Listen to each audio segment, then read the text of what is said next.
Excelente, muy bien. Bueno, entonces, como el nombre lo dice acá, ¿verdad? El día de hoy la clase respecta a los factores fisiológicos que influyen en la respuesta de los fármacos, específicamente la edad del embarazo y la lactancia. Así, a manera de introducción, pues, como ya mencioné previamente, la respuesta a los fármacos va a variar de manera, pues, importante, ¿verdad? Generalmente de un individuo a otro y en función de diferentes factores. Y estos factores, pues, están relacionados sobre todo en características individuales de cada paciente, en características que pueda presentar un paciente que tenga cierto tipo de enfermedad, o incluso si éste ya tiene un tratamiento y decidimos administrar otra terapia farmacológica, ¿verdad?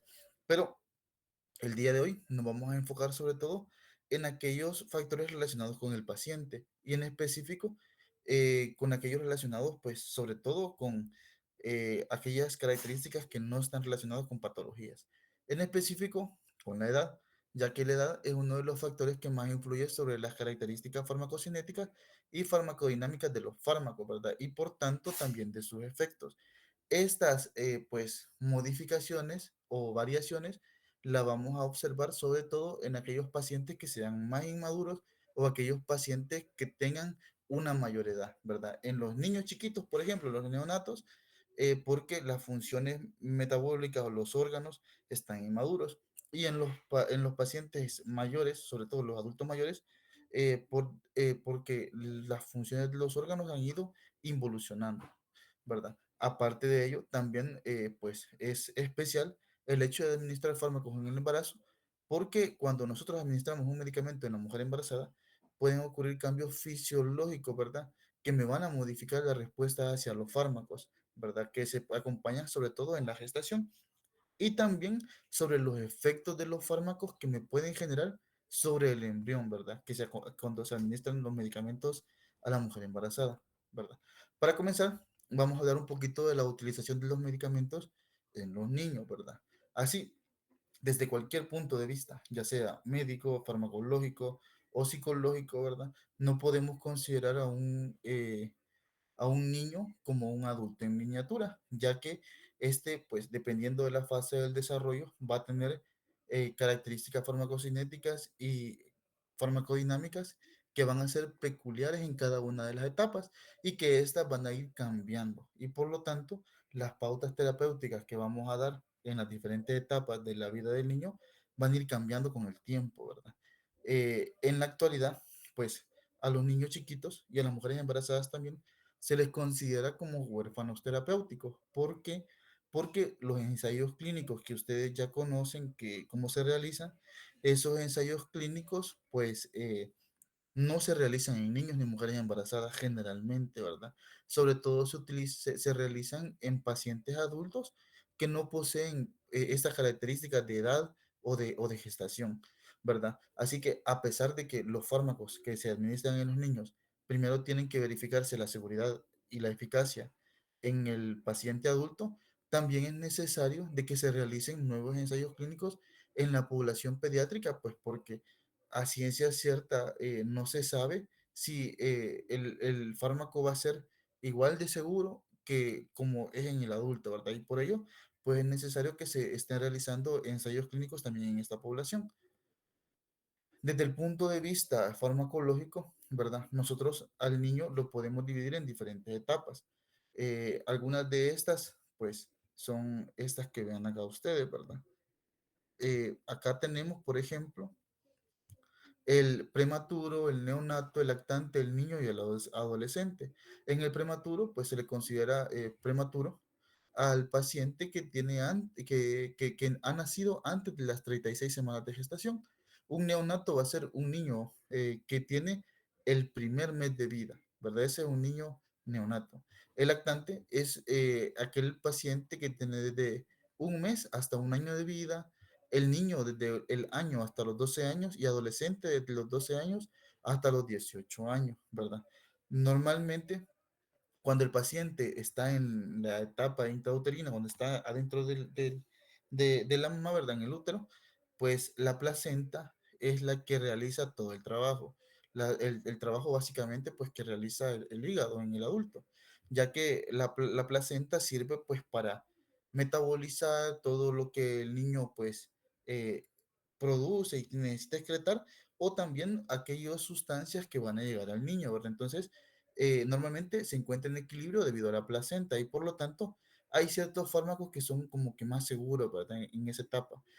Tras el nacimiento, ¿verdad? Se pone de manifiesto toda la inmadurez de los órganos que los niños presentan y por lo tanto, como este riesgo me va a generar a mí que los fármacos se puedan acumular debido a que o la excreción es mala o que el metabolismo no es el adecuado, me favorece de que algunos fármacos se acumulen hasta alcanzar concentraciones que normalmente se alcanzan en el adulto y puedan generar mecanismos de toxicidad, ¿verdad? Entonces, eso es lo importante de tener en cuenta a la hora de administrar un medicamento en un niño. Entonces vamos a tener que los factores farmacocinéticos van a ser diferentes en el niño, ¿verdad? Como por ejemplo, en cuanto a la absorción. Cuando nosotros hablamos de absorción, por ejemplo, si hablamos de la absorción percutánea, que tiene que ver sobre todo con el grosor del estrato córneo, si recordamos, los niños chiquititos, entre más pequeños son, entre más inmaduros son, ¿verdad? Van a tener un estrato córneo de menor densidad. Y por lo tanto, como el estrato córneo es de menor densidad, va a tener una elevada absorción de los fármacos de aplicación tópica. Y es por ello de que hay ciertos fármacos que me pueden generar toxicidad, incluso en dosis normales que al adulto no daría nada. Entonces, al niño sí le podría dar debido a lo mismo, ¿verdad? El grosor del estrato córneo por lo que a los niños menores de 2 semanas, básicamente la vía percutánea es una vía contraindicada. En cuanto a la vía oral generalmente es la vía de elección en el paciente pediátrico. ¿Por qué? Porque es cómoda, porque es segura y porque es fácil de aceptar por el paciente, ¿verdad? Generalmente esto de que sea fácil de aceptar por el paciente va a depender generalmente de las características eh, pues propia del medicamento como tal. Por ejemplo, si ustedes se fijan, los jarabes que se administran al paciente pediátrico son jarabes saborizados y por lo tanto son buenos para el gusto, ¿verdad? Aunque esto pues presupone un riesgo, ya que si un niño chiquito ve un jarabe que sabe a fresa y lo prueba y en efecto pues tiene una fresa dibujada ahí y sabe a fresa y está rico, el niño se lo puede ingerir en su totalidad y puede generar una toxicidad. Pero entonces también es un poquito como riesgoso, ¿verdad? Por lo que en el neonato generalmente el pH está elevado, ¿verdad? El pH quiere decir de que está más básico de lo normal y el vaciado gástrico está prolongado, por lo que se creería de que aquellos fármacos que son ácidos débiles deberían de tener una mayor absorción, pero debido al vaciado gástrico prolongado y a que también a nivel intestinal no están maduradas, sobre todo ciertas enzimas, no hay niveles de ácidos grasos ni bilis de manera adecuada, entonces la absorción de los medicamentos se contrarresta en este nivel, ¿verdad? Y por lo tanto, no podríamos decir de que la absorción esté aumentada, sino que al contrario, está reducida, ¿verdad? Únicamente se aumenta en aquellos pacientes, por ejemplo, bueno, en el paciente pediátrico, ya que el metabolismo de primer paso, ese sí, ¿verdad? Está reducido y por tanto los fármacos que tienen un importante metabolismo de primer paso van a tener una mayor absorción. En cuanto a la vía rectal, también es útil en la edad pediátrica debido, por ejemplo, en situaciones, por ejemplo, de las crisis cominciales en los pacientes pediátricos, ya que por ejemplo, la administración de diazepam se puede utilizar y tiene una buena biodisponibilidad a nivel rectal, ya que la vía oral no se puede utilizar, por ejemplo, cuando el paciente convulsiona.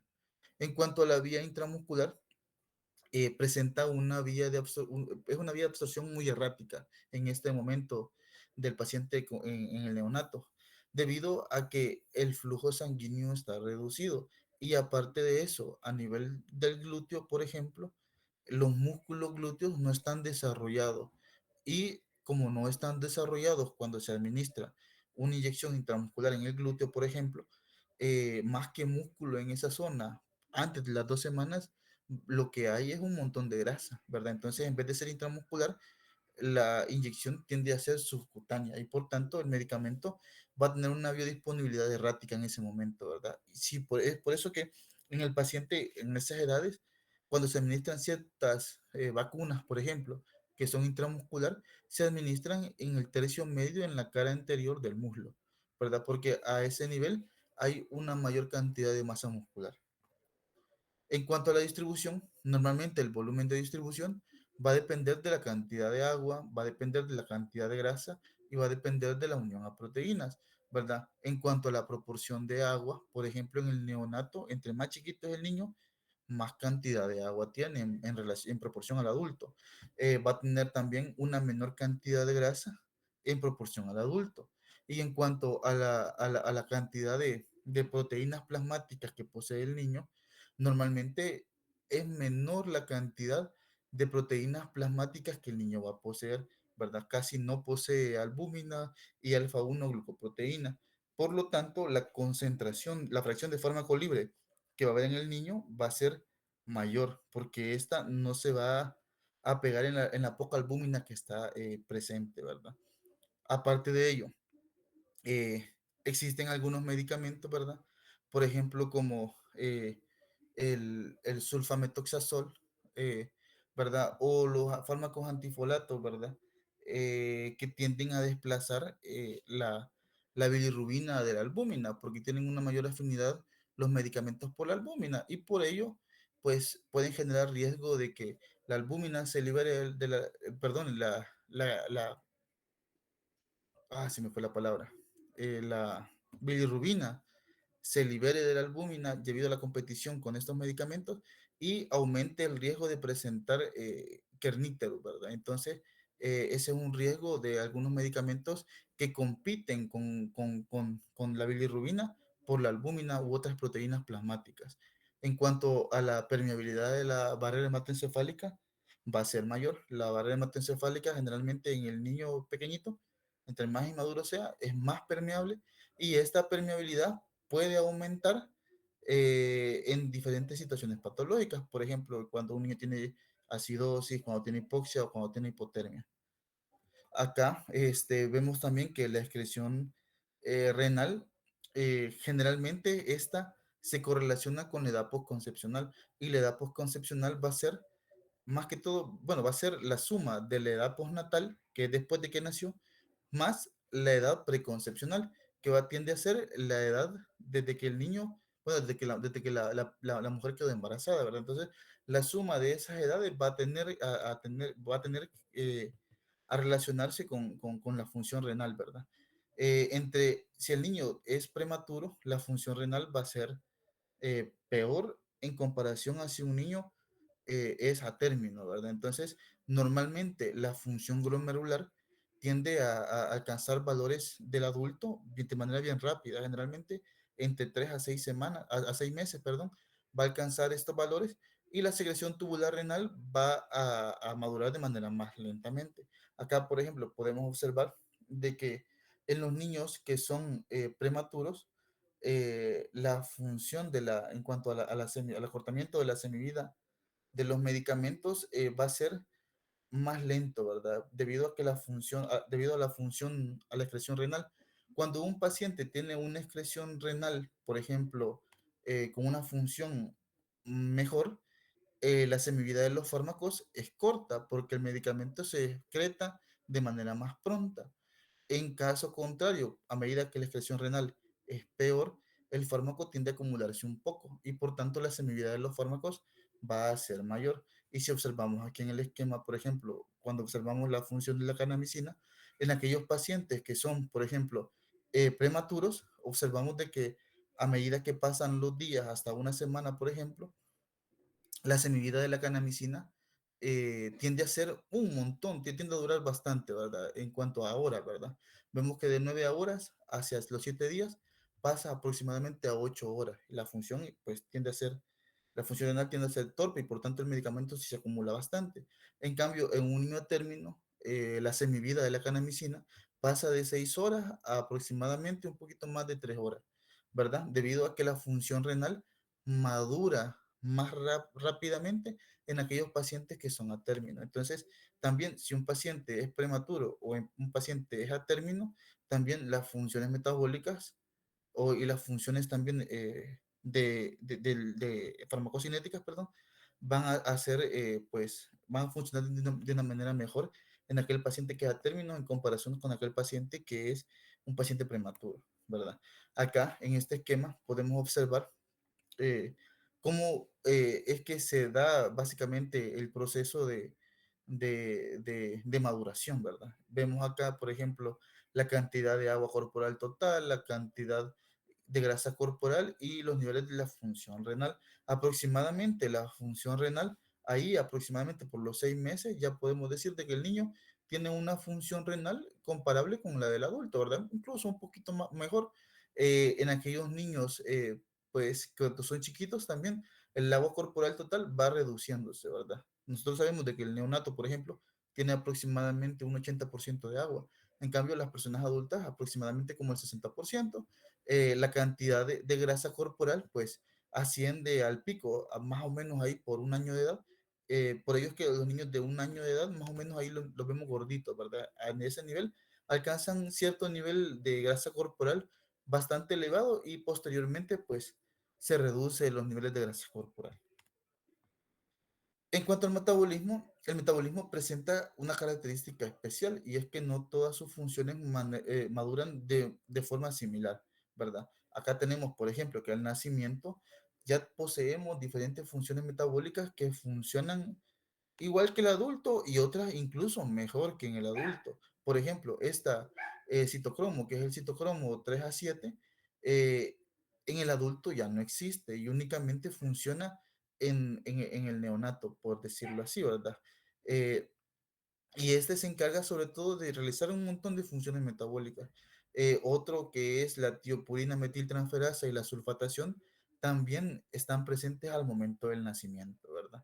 Existen otras funciones como funciones más especializadas, funciones, bueno, reacciones de segunda fase, ¿verdad? Que se presentan en el metabolismo hepático, como la glucuronidación, la conjugación, la acetilación y la oxidación, que se van desarrollando pues aproximadamente a medida que el niño va creciendo. Se dice que aproximadamente ahí por los 2 años el niño ya tiene todas sus funciones metabólicas eh, pues funcionales, como podríamos decirlo, valga la redundancia.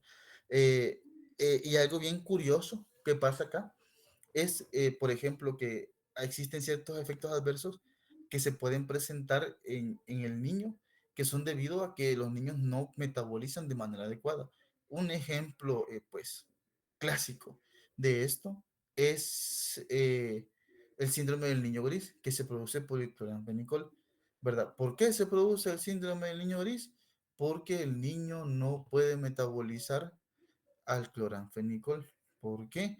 Porque el cloranfenicol utiliza la glucuronidación para poder metabolizarse, ¿verdad? Y por lo tanto, en los niños menores de 2 años se comienza a acumular, ¿verdad? Y eso como se comienza a acumular, genera toxicidad mitocondrial y genera anemia plástica y genera el síndrome del niño gris, ¿verdad? Pero existen otros medicamentos que tienen como vías alternativas de metabolismo y eso los hace seguros a la hora de administrarlos en los niños pequeños. Un ejemplo práctico de eso es el acetaminofén. Por ejemplo, el acetaminofén utiliza la glucuronidación pues como mecanismo de metabolismo normalmente, pero en el niño no solamente utiliza la glucuronidación, sino que también utiliza la sulfatación. Entonces, el efecto de la glucuronidación se compensa con la función de la sulfatación que está presente en el nacimiento y por tanto el acetaminofén ya no se acumula y ya no es tóxico para el niño chiquito. Dentro de los factores farmacodinámicos, pues, como ya vimos, de que los factores farmacocinéticos están modificados en cierto nivel en el niño chiquito, los factores farmacodinámicos también están modificados.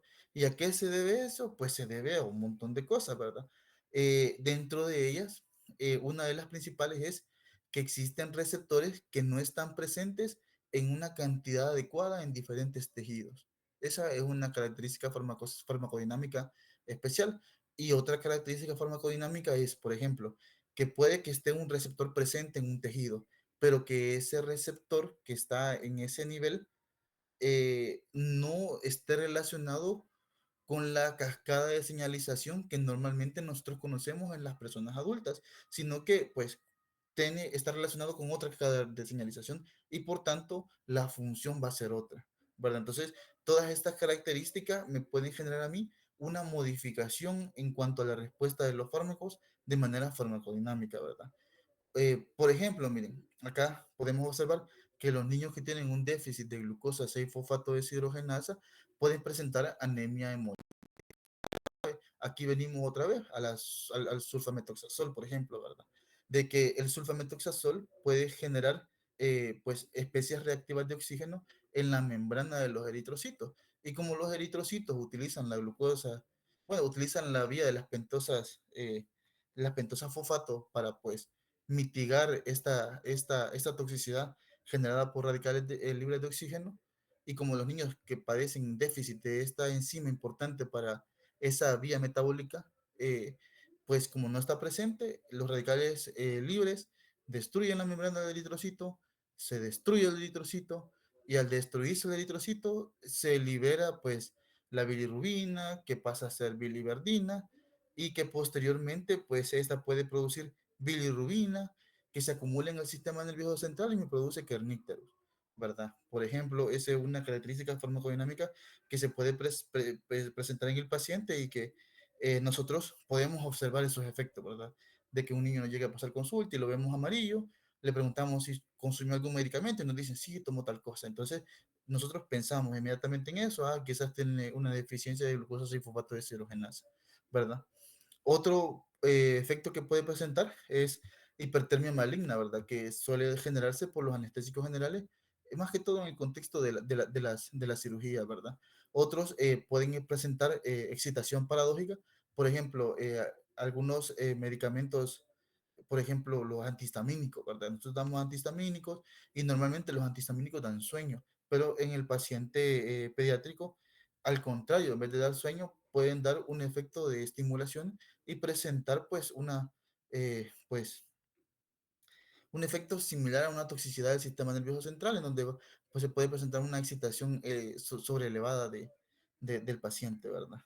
Además de eso, también es de tener en cuenta posibles interferencias en el crecimiento. Esto ustedes ya lo han visto, ¿verdad? Por ejemplo, que hay ciertos medicamentos que modifican el crecimiento en el niño y que por tanto no están recomendados el uso estos medicamentos en el paciente pediátrico. Por ejemplo, las tetraciclinas, eh, las quinolonas y aparte también los corticosteroides, ¿verdad? Incluso a través de la vía ahora inhalatoria, pueden presentar un retraso en el crecimiento de los niños que utilizan ese tipo de medicamentos. Entonces, ¿cuáles van a ser aquellos criterios para utilizar un fármaco en un niño? Primero que nada, nosotros tenemos que pensar cuando llega un paciente que está enfermo, preguntarnos si de verdad es necesario que el paciente eh, tome un medicamento, ¿verdad? Porque, por ejemplo, en algunos casos llega un paciente que es hijo de padres primerizos y que están preocupados porque el niño presentó gripe, ¿verdad? Entonces uno tiene que darles consejería de que son infecciones virales y que normalmente pues con el uso, dependiendo de la edad, de té de manzanilla o también con lavados nasales, pues el niño se puede aliviar y que explicarles de que no es necesario pues dar medicamentos antitusígenos o antihistamínicos para contrarrestar ese resfriado. Entonces, primero que nada es de preguntarnos eso a nosotros, si de verdad es necesario utilizar los medicamentos. Entonces, en esos casos sí lo vamos a utilizar, pero si no es necesario, no se utiliza, ¿verdad? Acá, por ejemplo, tenemos algunos ejemplos de cosas que no tenemos que hacer, ¿verdad? Por ejemplo, dar antibióticos, ¿verdad? Para una infección viral que nosotros, el niño tiene gripe, bueno, le voy a dar amoxicilina o le voy a dar claritromicina, eso no debemos hacerlo. Otro ejemplo, dar descongestionantes nasales, ¿verdad? En los niños que en vez de dar un bien, que hacer bien, pueden generar incluso efectos adversos que me pueden empeorar incluso más el cuadro por el que el niño ha llegado. Otro, el uso de astringentes en diarrea, ¿verdad? Ya que nosotros sabemos que el tratamiento para las diarreas son las sales de rehidratación oral. ¿Verdad? No vamos a andar dando medicamentos antidiarreicos. Eh, Otro también que es algo bastante frecuente es el uso de fármacos para aumentar el apetito, ¿verdad? Los niños chiquitos, pues normalmente comen poco, ¿verdad? Normalmente a veces los padres se preocupan porque llegan a la consulta y dicen, ah, que el niño no me está comiendo. Pero en ciertas ocasiones incluso los padres quieren que el niño coma como come una persona adulta. Y los niños, pues obviamente el estómago es pequeñito y no el apetito no es tan voraz, ¿verdad? Como de una persona adulta. Y en esos casos, pues hacerle ver al padre de que en caso de los niños existen tablas de crecimiento, de ganancia de peso, de acuerdo a la edad, y explicarle de que mientras el niño esté en esos porcentajes y coma de manera adecuada, pues el niño pues está bien, ¿verdad?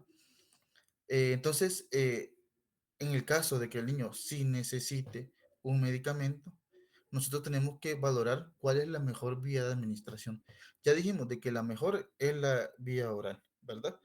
Pero en el caso de que el paciente no tenga una vía oral permeable, entonces debemos de elegir cuál es la vía de elección del medicamento que mejor le conviene. Por ejemplo, si el niño tiene una crisis epiléptica o un estatus epiléptico, no vamos a utilizar la vía oral para darle el diazepam, por ejemplo, sino que en ese caso sí se tiende a recomendar la vía rectal en el paciente pediátrico, ¿verdad? Si tenemos que administrar antibióticos endovenosos por ciertas infecciones también se administra. Si tiene deshidratación grave más vómitos, por ejemplo, un paciente, se utilizan las sales de hidratación oral, pues por vía endovenosa, ¿verdad? Pues para que tenga una mayor seguridad. Entonces tenemos que valorar nosotros cuál es la mejor vía dependiendo de cada caso y de cada enfermedad que el paciente tiende a presentar, ¿verdad? Entonces, para nosotros establecer un método de dosificación, porque en el paciente adulto, como todos los ensayos clínicos son en pacientes adultos, las guías clínicas recomiendan, puede tomar, por ejemplo, para la fiebre, acetaminofén de 500 miligramos cada 8 horas. En el niño, pues nosotros no tenemos que preguntar cuánto va a ser la dosis del medicamento que yo le voy a dar. Y por lo tanto, pues no se ha establecido como tal un único sistema de posología que podamos utilizar en el paciente pediátrico, ¿verdad? Y esto es debido a que hay una gran cantidad de variedad interindividual, existen un montón de edades, existen un montón de pesos, y aparte de eso, pues el niño va desarrollando diversas características farmacocinéticas a medida que va creciendo, ¿verdad? Así que en la actualidad, teóricamente, la posología se puede establecer basándose en diferentes parámetros, ¿verdad? Dentro de esos, los más utilizados son basados en el peso, basados en la talla, basados en la superficie corporal y basados en la edad. Y de esos, los que nosotros utilizamos normalmente como médicos son aquellos basados en el peso y aquellos basados en la superficie corporal, ¿verdad? Acá, por ejemplo, tenemos la dosificación según el peso, ¿verdad? Esta posología es la que más se utiliza en pediatría, ¿verdad? Y a pesar de que es un método bastante cómodo, este no tiene en cuenta la proporción de los diversos tejidos, ¿verdad? Sino que únicamente dice, el paciente pesa tanto, no sabemos cuánto tiene de masa magra, no sabemos cuánto tiene de masa de grasa, no sabemos cuánto tiene de agua, ¿verdad? Y solamente nos basamos únicamente en el peso. Entonces, esa es la desventaja de esta dosificación según el peso, ¿verdad? Y la dosis del niño se calcula en base a esta fórmula, ¿verdad? Que es la dosis del adulto por el peso del niño entre el peso del adulto. Y aquí podemos nosotros establecer la dosis del niño. Normalmente, ya cuando nosotros compramos un medicamento o cuando nosotros revisamos guías clínicas pediátricas para la administración de medicamentos, ya hay dosis estándares, ¿verdad? Acá, por ejemplo, les he puesto un ejemplo, ¿verdad? Acá, en el ejemplo dice, paciente de 2 años de edad, de 14 kilos de peso, a quien se decide administrar acetaminofén por presentar fiebre de 39 grados, ¿verdad? Entonces aquí nos preguntamos nosotros, ¿cuántos ml de acetaminofén debo administrar si la dosis es de 10 miligramos por kilo dosis cada 8 horas y la presentación del fármaco es de 120 miligramos en 5 ml, ¿verdad? Entonces aquí decimos nosotros, ¿cuánto le voy a dar de peso cuánto le voy a dar de dosis de medicamento a este paciente? Normalmente las presentaciones pediátricas ya traen esto, miren, que va a ser la dosis, que la dosis es, por ejemplo, en el acetaminofén, de 10 a 15 miligramos es lo normal. Por aquí, por motivo de ejemplo, lo hemos puesto en 10 miligramos por kilo por dosis, ¿verdad? Entonces, y si la presentación del fármaco es de 120 miligramos en 5 ml, entonces venimos nosotros y ponemos acá, vaya. Primero, sacar la dosis. Si son 10 miligramos por kilo, ponemos acá 10 por 14, porque el paciente pesa 14 kilos, ¿verdad? Y eso me va a dar un igual a 14 a 140 miligramos, perdón, 140 miligramos que el paciente tiene que administrar. Entonces, aquí tenemos que utilizar una regla de 3. Si el frasco de acetaminofén viene de 120 miligramos por 5 ml, ¿cuántos ml voy a utilizar para poder cumplir con esta dosis de 140 miligramos? Entonces acá nosotros venimos y ponemos, si en 5 ml hay 120 miligramos, 140 miligramos, ¿en cuántos ml hay? Y con una simple regla de 3, de 140 por 5 entre 120, nosotros podemos establecer cuánto medicamento vamos a utilizar. Acá los miligramos se eliminan y únicamente nos quedan los ml, ¿verdad? Y si hacemos toda esta operación nosotros en el teléfono o con la calculadora, nos va a salir que quedan a 5.8 ml cada 8 horas, ¿verdad? Entonces, de esta manera sencilla, es como nosotros utilizamos básicamente la dosificación en el paciente pediátrico, ¿verdad? Y esto lo va a seguir de aquí en adelante a ustedes. Ya van a poder, pues, calcular cuánto es el medicamento que se le tiene que administrar a un paciente pediátrico en base al peso corporal, ¿ok? Lo otro es la dosificación según la superficie corporal. Esta dosificación según la superficie corporal no se suele utilizar para todos los medicamentos, ¿verdad? Sino que existen ciertos medicamentos en los cuales pues resulta mejor, ya que la superficie corporal se relaciona mejor con ciertas características de los pacientes, como por ejemplo con la presión arterial, por ejemplo, ¿verdad? Está más relacionada. Y aquí, con este método de la superficie corporal, lo que queremos nosotros es medir básicamente una proporción, ¿verdad? De adulto, niño, qué tanta en base a la superficie corporal. Y lo que nosotros vemos acá es eso, decir, no, que la dosis del niño va a ser directamente proporcional al adulto en base a la superficie corporal y el peso que estos tengan, ¿verdad? Y como esto normalmente se tiende a presentar con la edad, entonces utilizamos nosotros este método. Acá, por ejemplo, miren, eh, la fórmula que se utiliza es la misma que la anterior, solo que en vez del peso utilizamos la superficie corporal, y para sacar la superficie corporal se utilizan este tipo de tablas. Entonces nosotros vemos la talla y el peso y básicamente pasamos una línea. Por ejemplo, si talla 130 centímetros y pesa, ¿qué? 60 kilos, pasábamos una línea acá hasta los 60 kilos, ¿verdad? Y aquí, en el punto medio, en donde pasa la línea, ahí sería básicamente la superficie corporal. Y después únicamente aplicamos la fórmula y ahí establecemos la dosis del medicamento que se va a utilizar en el paciente en ese caso. ¿Ok? Vale, hoy vamos con la utilización de fármacos en el anciano, ¿verdad? Normalmente esto de la utilización de los fármacos en el anciano hasta hace poco, debido al avance tecnológico y con ello, pues el avance en la esperanza de vida, ha hecho que la población de adultos mayores tiende a aumentar, ¿verdad? Y por lo tanto hay más población mayor de 60 años, ¿verdad? Entonces, en base a eso, nosotros tenemos que tener en cuenta varias cosas. Primero, que los ancianos tienen más enfermedades crónicas que los jóvenes, ¿verdad? Y por tanto van a tomar más medicamentos que los jóvenes, por lo que el riesgo de interacciones farmacológicas en este grupo de población va a ser mayor, ¿verdad? Aparte de ello, de que también el anciano va a ser más susceptible a la acción de los medicamentos y aparte de ello, también va a ser más susceptible a la generación de efectos adversos, ¿verdad? Y también, aparte de ello, ¿verdad? De que en algunos casos los medicamentos no son efectivos en este tipo de población. ¿Y por qué tiende a hacer eso? Pues porque los adultos mayores en algunos casos no se toman sus medicamentos como tienen que ser, ¿verdad? Porque no escuchan bien, porque no comprendieron las indicaciones o por A o B motivo, puede que ellos no tomen de manera pues adecuada sus medicamentos. Entonces, acá podemos observar en este gráfico de que a partir de los 30 años, un montón de funciones fisiológicas normales comienzan a decrecer, ¿verdad? El envejecimiento comienza a los 30 años, básicamente, ¿verdad? El envejecimiento fisiológico. Y por lo tanto, acá podemos observar de que todo comienza a hacerse, a reducir en cuanto a su función, ¿verdad?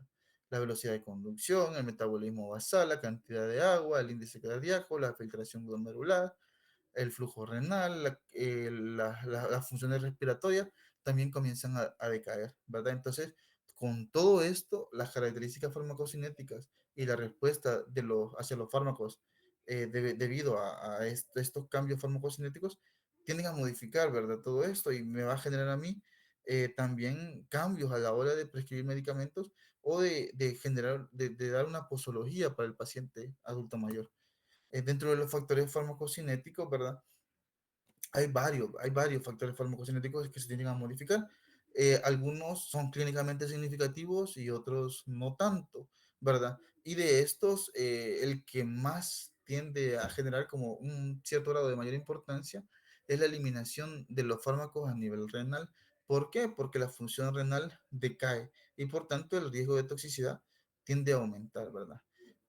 Hablando de la absorción, en la absorción nosotros podemos observar de que el pH gástrico aumenta, ¿verdad?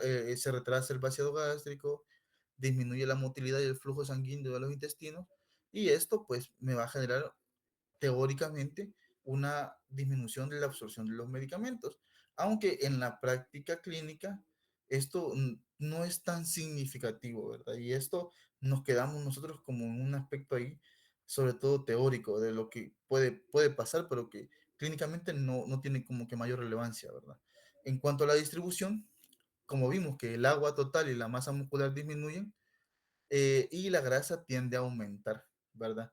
Así que en teoría, aquellos fármacos que son hidrosolubles van a tener un mayor volumen de distribución porque van a tener eh, menor agua en donde distribuirse, entonces el volumen de distribución va a ser mayor, ¿verdad? Y a nivel, los fármacos lipofílicos como la grasa, perdón, los hidrofóbicos tienden a disminuir, hidrofílicos tienden a disminuir y los hidrofóbicos tienden a aumentar porque tienen una mayor proporción de grasa, ¿verdad?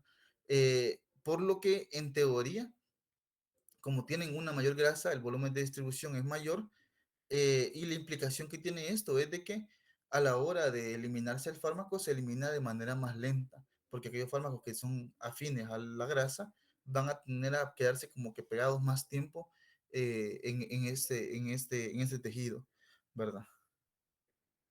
Aparte de ello, la concentración de albúmina disminuye y aparte de eso también la afinidad de los fármacos con la albúmina tiende a disminuir, por lo que la cantidad de fármaco libre va a aumentar. En cuanto al metabolismo, el metabolismo normalmente tiende a disminuir algunas funciones metabólicas, específicamente el metabolismo oxidativo mediado por el CYP3A4. Si nosotros nos recordamos esta isoenzima, el CYP3A4, es la que principalmente está implicada en el metabolismo, en los fármacos, ¿verdad? Y junto con ello, pues esta es la principal que tiende a presentar modificaciones en cuanto a disminución del metabolismo. Y aparte de eso, otras isoenzimas del citocromo, ¿verdad? Y algunas reacciones de fase 1. Lo curioso del metabolismo en los pacientes adultos mayores es que las reacciones de fase 2, estas van a estar conservadas en el paciente adulto, ¿verdad? ¿Y cuáles van a ser estas reacciones de fase 2? Pues como lo vimos previamente, las funciones de glucuronidación, las funciones de sulfatación y las funciones de acetilación. Entonces eso va a estar, pues básicamente, eh, van a estar mantenidas y se van a conservar de una manera adecuada. Acá en este cuadro, pues podemos observar un poquito de lo que hemos hablado, ¿verdad? De que aquellos fármacos que van a ser lipofílicos van a aumentar su volumen de distribución y los que son aquí dice fármacos hidrofílicos, lipofílicos y hidrofílicos, ¿verdad? Afines al agua y afines a la grasa. Si son lipofílicos, aumenta su volumen de distribución y si son afines al agua, disminuye su volumen de distribución. La unión a las proteínas plasmáticas se disminuye, ¿verdad? En este caso. Y la unión a las proteínas, por ejemplo, la alfa 1 glucoproteína tiende a aumentar. ¿Por qué?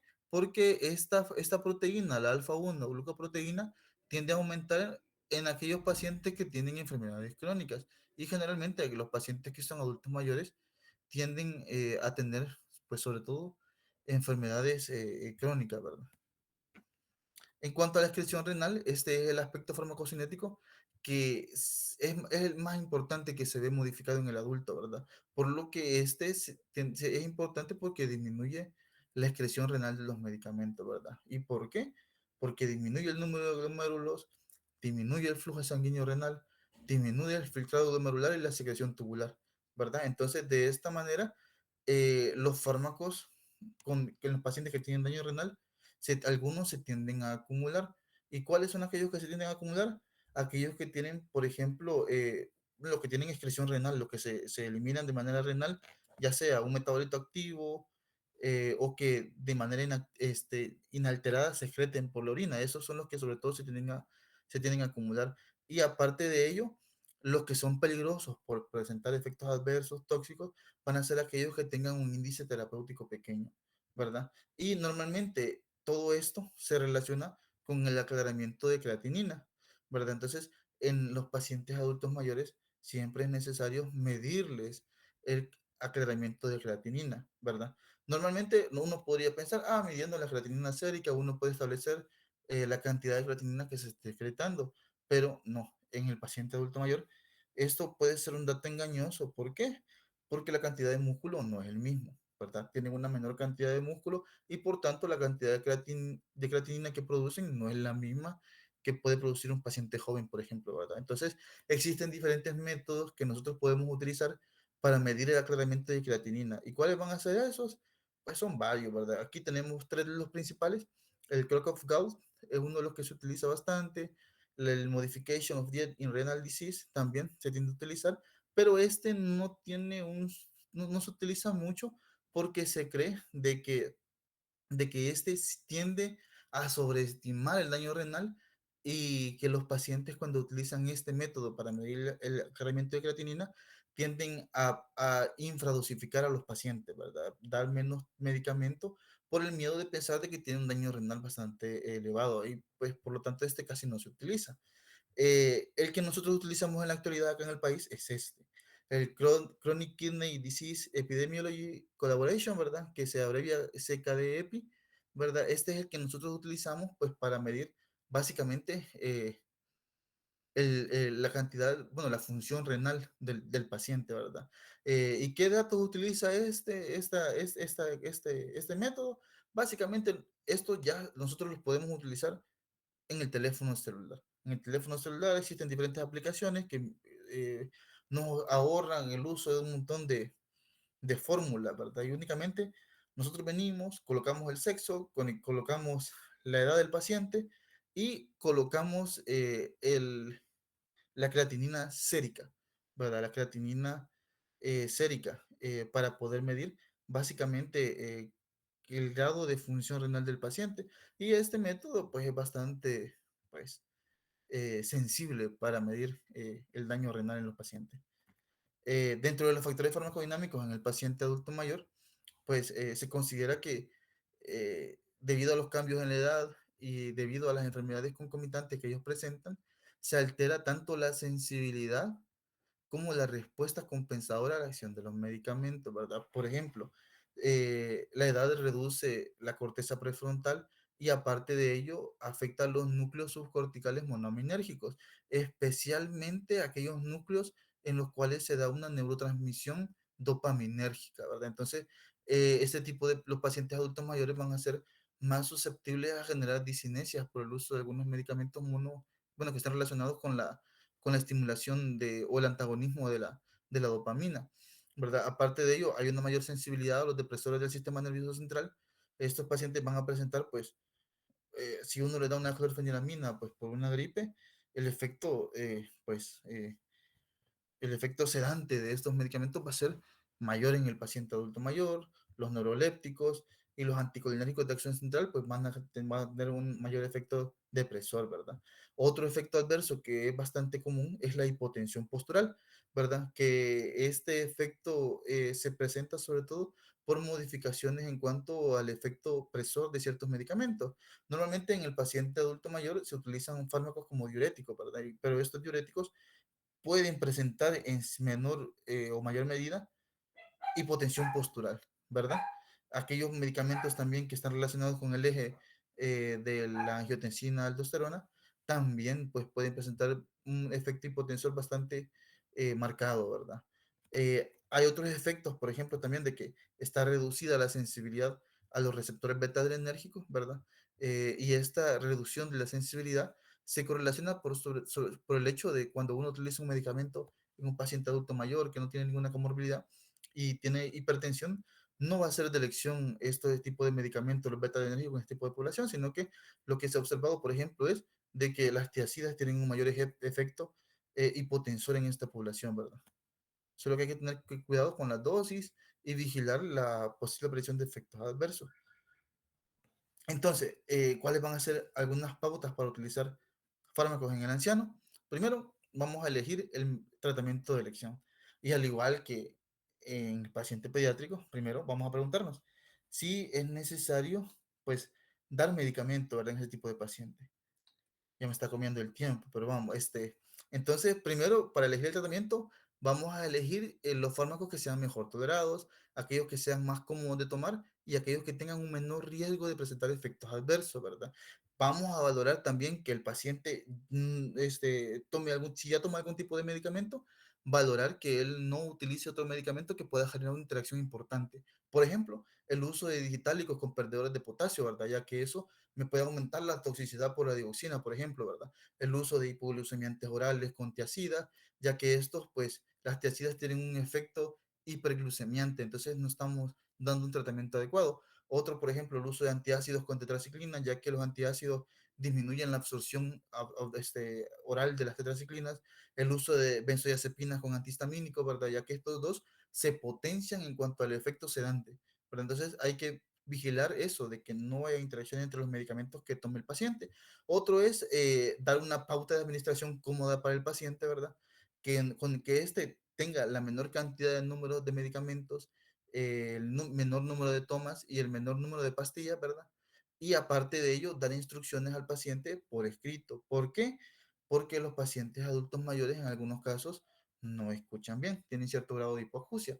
Y aparte de eso, también se les tienden a olvidar más fácil las cosas y por tanto, pues si nosotros no hacemos esto, el paciente o se va a sobredosificar o no se va a dosificar de una manera adecuada, ¿verdad? Y aparte de ello, pues dar un control de tratamiento.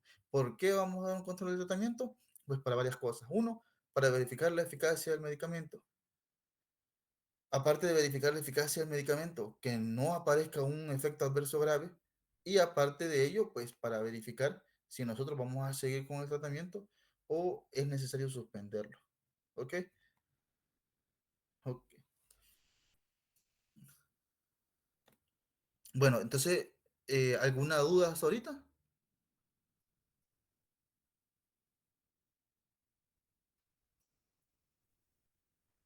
No, doctor. Ok, muy bien. Bueno, creo que ya llevamos un poquito, casi llegamos a la hora, va. Va, entonces vamos con el siguiente grupo, que son la utilización de fármacos durante el embarazo. Lo voy a tratar de hacer un poquito rápido para no quitarle más tiempo de su noche, ¿verdad? Entonces, cuando nosotros utilizamos fármacos en el embarazo, tenemos que tener en cuenta principalmente dos aspectos. Uno, los efectos sobre el feto de los fármacos que administramos a la mamá. Y dos, la influencia del embarazo sobre la respuesta de la madre a esos medicamentos que hemos administrado. Bueno, entonces vamos con el primero, que van a ser aquellos efectos sobre el feto que pueden presentarse. Y normalmente estos efectos pueden ser de tres tipos. Primero, los efectos teratógenos, que sobre todo estos efectos teratógenos se dan en el primer trimestre del embarazo. Lo otro es los efectos sobre el desarrollo, y estos efectos sobre el desarrollo se van a producir durante todo el embarazo porque tienen que ver más que todo con el desarrollo y con el crecimiento del feto. Y por último, aquellos efectos secundarios sobre el feto y el neonato. Y estos efectos secundarios, sobre todo, los vamos a observar en aquellos pacientes, bueno, el paciente pediátrico al momento del nacimiento, ¿verdad? Por ejemplo, si una paciente toma que es alcohólica crónica o consume opioides, el paciente cuando nazca puede presentar, por ejemplo, eh, alteraciones sobre el desarrollo, sí, ¿verdad? Pero aparte de eso también, al momento del nacimiento puede presentar un síndrome de abstinencia, ¿verdad? Acá, por ejemplo, esto ustedes ya lo conocen, que van a ser las diferentes pues, etapas del crecimiento y desarrollo fetal, ¿verdad? Así como el desarrollo de diferentes estructuras a medida que va creciendo las personas, ¿verdad? Entonces, si nosotros administramos ciertos medicamentos que sean capaces de generar algún efecto teratógeno, va a depender bastante de la etapa del periodo embrionario en donde administremos el medicamento y así pueden ser los efectos adversos que este medicamento pueda presentar, ¿verdad? Entonces vamos a entender que la etapa más crítica para que pueda presentarse un efecto teratógeno va a ser el primer trimestre. Aunque no, no exclusivamente de ahí, ¿verdad? Pero ese es sobre todo. Dentro de los efectos teratógenos, ¿verdad? La OMS ha definido que los efectos teratógenos van a ser aquellos efectos morfológicos, bioquímicos o de la conducta, ¿verdad? Que sean causados durante la vida fetal y que se detectan cuando el paciente nace o más tardíamente, ¿verdad? Si son sobre todo de las alteraciones de la conducta, pues tienden a descubrirse a medida que el niño va creciendo y que no va teniendo pues un desarrollo pues normal como todos los niños, ¿verdad? Se va quedando en las clases, no aprende de manera adecuada, por ejemplo, ¿verdad? Entonces, dentro de los mecanismos que se tienen estos fármacos de acción teratógenas pueden ser varios y dentro de estos tenemos, por ejemplo, las mutaciones, ¿verdad? Alteraciones cromosómicas, van a ser algunos efectos directos. Por ejemplo, que un medicamento directamente llegue a dañar el ADN del feto y pueda de esta manera presentar un efecto adverso, o puede ser también mediante un efecto indirecto, ¿verdad? Por ejemplo, que un fármaco tienda a presentar, por ejemplo, una disminución del aporte de nutrientes a través de la placenta hacia el feto y de esta manera, de manera indirecta, me puede generar, por ejemplo, una alteración del crecimiento, del desarrollo o una malformación fetal, ¿verdad? Y esto, pues, es un mecanismo también de acción teratógena que pueden presentar algunos medicamentos. Y dentro de las consecuencias que me pueden presentar, pues son varias, ¿verdad? Aquí tenemos algunas, por ejemplo, infertilidad, muerte, alteraciones del crecimiento fetal, alteraciones del desarrollo y efectos diferidos. Entonces, un fármaco teratógeno va a ser el que puede producir efectos teratógenos durante el desarrollo del feto. Normalmente, la identificación de un efecto teratógeno va a ser difícil. ¿Por qué? Porque la base genética que produce la enfermedad para la que se administra el fármaco puede ser la misma causa de la susceptibilidad, ¿verdad? Que me pueda presentar el efecto teratógeno. Entonces, en ese caso, no podríamos saber nosotros si fue debido a la acción del fármaco o si fue debido, pues, a que ya el paciente tenía una base genética para presentar la malformación, ¿verdad?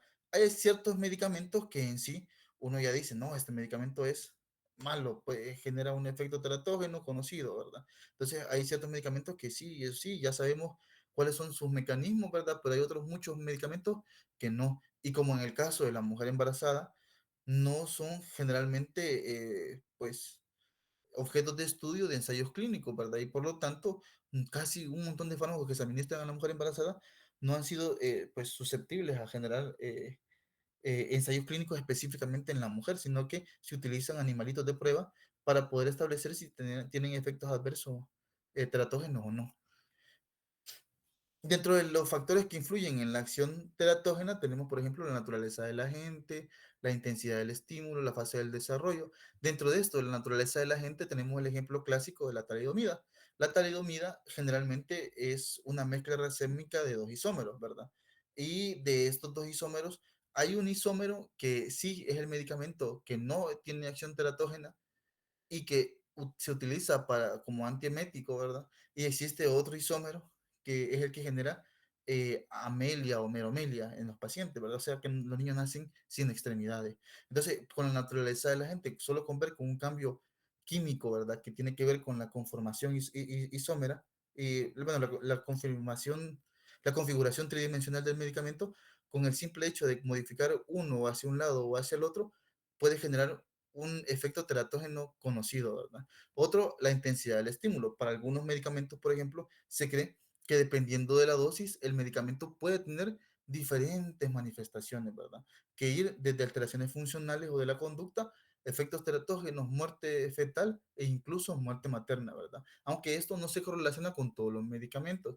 Algunos medicamentos con una dosis chiquitita, pues puede presentar un efecto teratógeno, sobre todo en aquellos medicamentos que ya es conocido que presentan acciones teratógenas.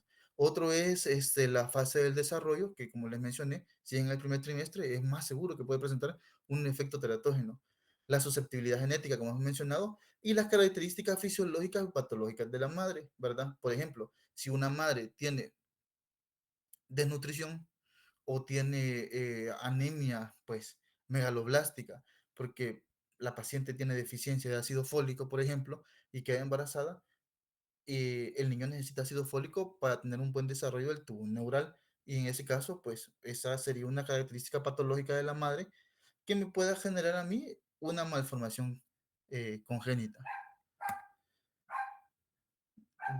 Aparte de eso, dentro de los efectos secundarios en el feto y en el neonato, pues estos básicamente son efectos adversos que se producen tanto en las personas adultas, pero que también se pueden presentar en el niño. Y estos son los que les mencioné, de que son efectos adversos que los podemos observar sobre todo cuando el niño ha nacido, ¿verdad? Entonces, ¿cuáles van a ser esos? Pues podemos observar que pueden ser algunos efectos que se han presentado durante todo el desarrollo, que el niño tenga hernicterius, cierre del conducto arterioso, ¿verdad?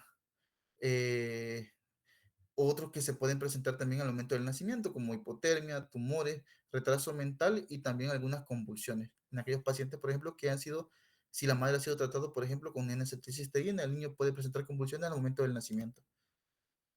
Dentro de la influencia del embarazo sobre la acción de los fármacos, pues durante el embarazo, como mencioné, se producen ciertos cambios fisiológicos que pueden alterar la respuesta de los fármacos. Ahora hablando en sí de las alteraciones meramente del embarazo.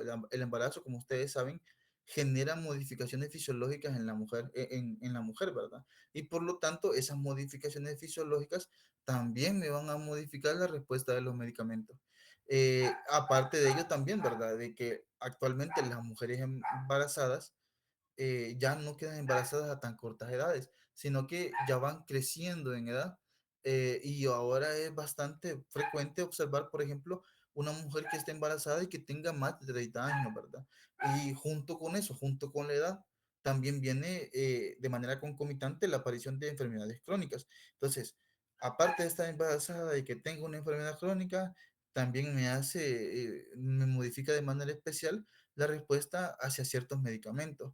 Entonces, dentro de los cambios farmacocinéticos, pues hay cambios, como todo, ¿verdad? A nivel de la absorción, ya que pues en el embarazo se disminuye la secreción de ácido gástrico, ¿verdad?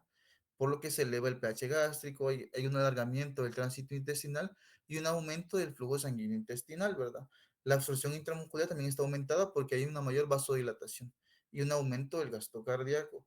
A nivel de la distribución, aumenta el volumen de distribución, se reducen las concentraciones plasmáticas totales de proteínas y aparte de eso, la concentración del fármaco libre puede ser de manera similar. Estos no son tan significativos.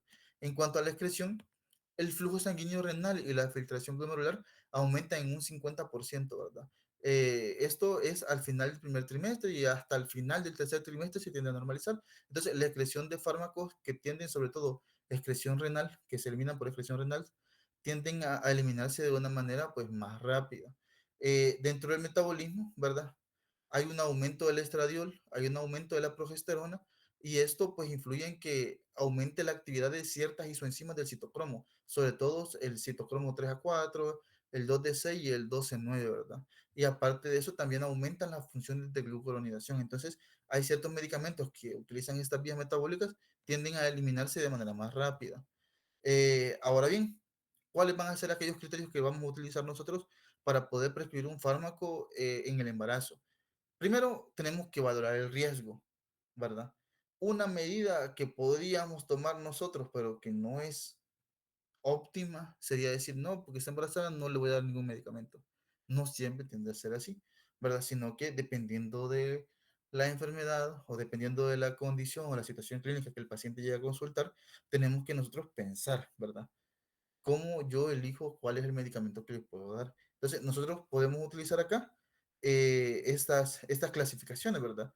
Que a través de la FDA tiene una clasificación, ¿verdad? Del uso de los medicamentos, cómo están catalogados, para poder decir qué tan seguro es y qué tan inseguro es para poder administrarlo. Entonces, acá podemos observar, ¿verdad? De que aquellos fármacos que están catalogados dentro del tipo A y B, pueda que no produzcan ningún efecto adverso, sea mínimo o que sea improbable el riesgo.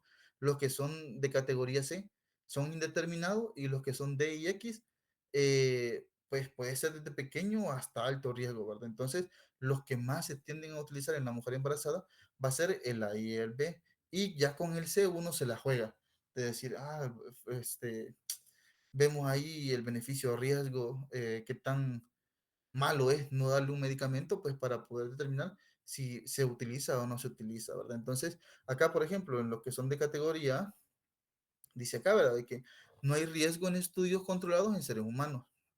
En el B, no hay riesgo en estudios en animales.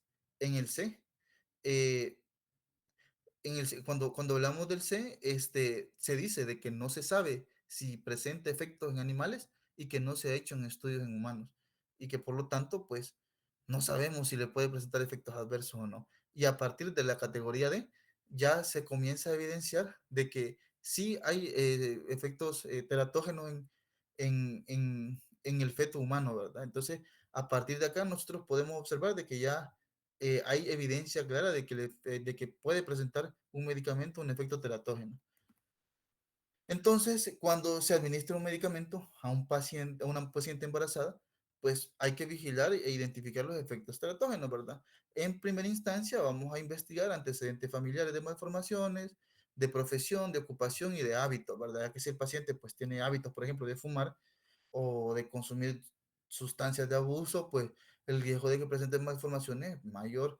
Aparte de eso, los antecedentes familiares de malformación también son bastante importantes porque si ha seguido repitiendo un patrón de malformación en una familia, por ejemplo, pues bastante probable de que pueda aparecer en un caso determinado, ¿verdad? Aparte de ello, pues preguntarle al paciente a la paciente, ¿verdad? Si ha ingerido medicamentos durante el embarazo y que de ser así, cuáles son los que ha consumido, si ha presentado incidencias en embarazos anteriores, de que se le ha presentado y ha tenido un hijo con algún efecto con un efecto, bueno, con una alteración teratógena, vigilar el desarrollo del feto mediante ecografías. Normalmente en el embarazo normal se hacen al menos unas 3 ecografías alrededor del embarazo, pues para poder observar de que el crecimiento y desarrollo sea adecuado.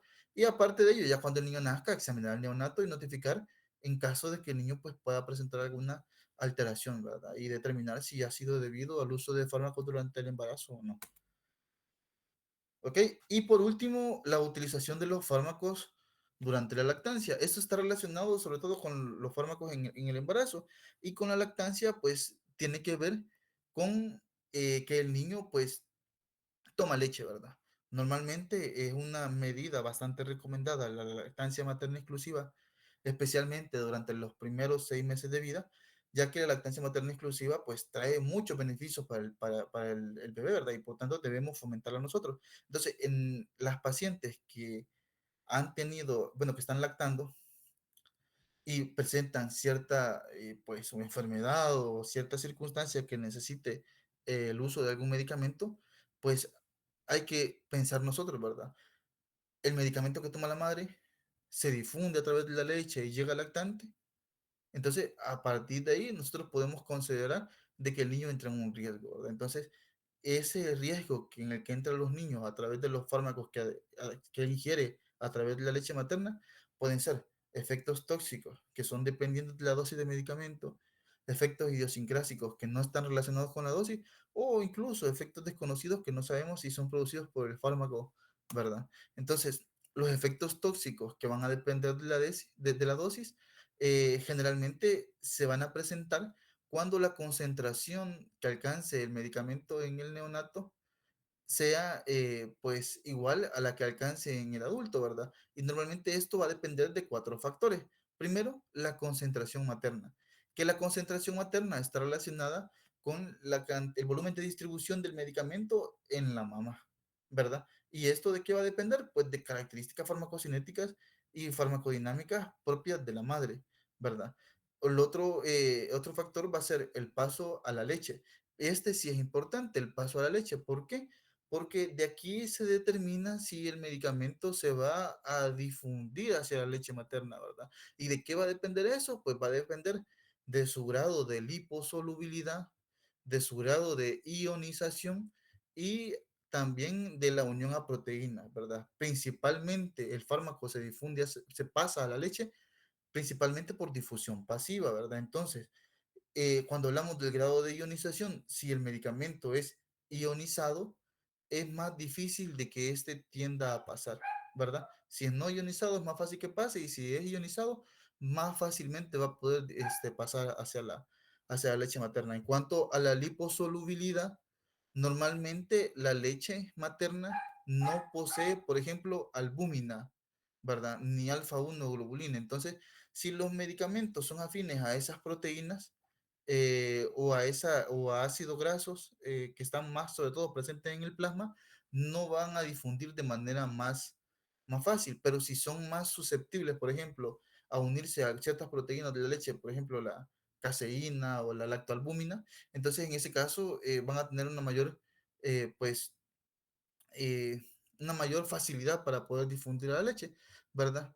Y en cuanto a la liposolubilidad, eso de qué tan afines sean hacia la cantidad de grasa que esté presente en la leche.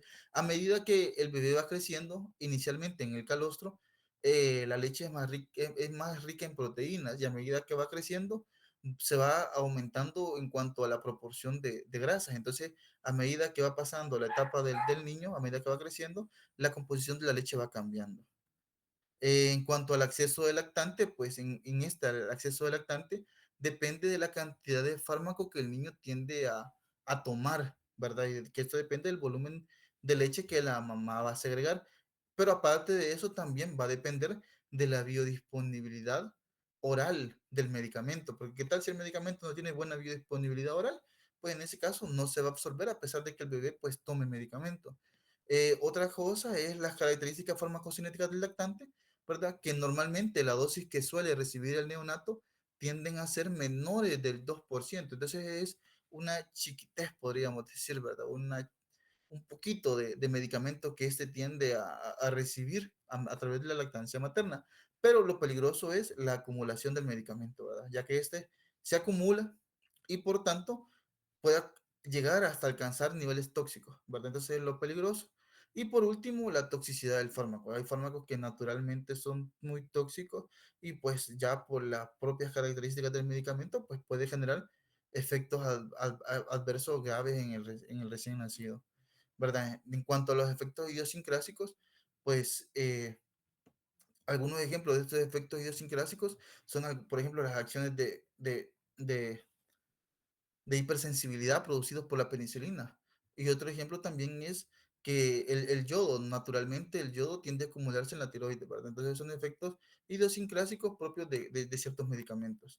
Entonces, para utilizar medicamentos durante la lactancia, igual, ¿verdad? Primero preguntarnos si hay que evaluar cada caso y preguntar si el beneficio del tratamiento para la madre y el riesgo del tratamiento y el beneficio de la lactancia para el niño son adecuados, ¿verdad? Si de esto decimos, no, el niño, el medicamento no es tóxico. En este caso, la madre puede tomar el medicamento y no le va a hacer daño al niño, o en caso de que el medicamento sea muy tóxico y que sea necesario para la madre, ahí sí tomar medidas extremas y decir, bueno, en este caso vamos a suspender la administración de medicamentos, ¿verdad? Otra estrategia que se puede utilizar también es decirle a la mamá, ¿verdad? De que eh, primero de pecho y que después se tome el medicamento. También sería otra estrategia, ¿verdad? Porque de esa manera el medicamento se elimina en su semivida normal y al final de su semivida, pues va a tener concentraciones en la madre que sean menores, ¿verdad? Y por tanto que el niño pueda absorber menor cantidad de medicamento, ¿verdad? Hay que evitarse los fármacos innecesarios o con riesgo conocido, ¿verdad? Y evitar la automedicación, ¿verdad? Especialmente incluso con aquellos medicamentos que son tópicos, ¿verdad? Hay que decirle a la madre de que no es recomendado la automedicación, de que está prohibido el consumo de tabaco, de café y el consumo de alcohol, ¿verdad? Y eso sería todo.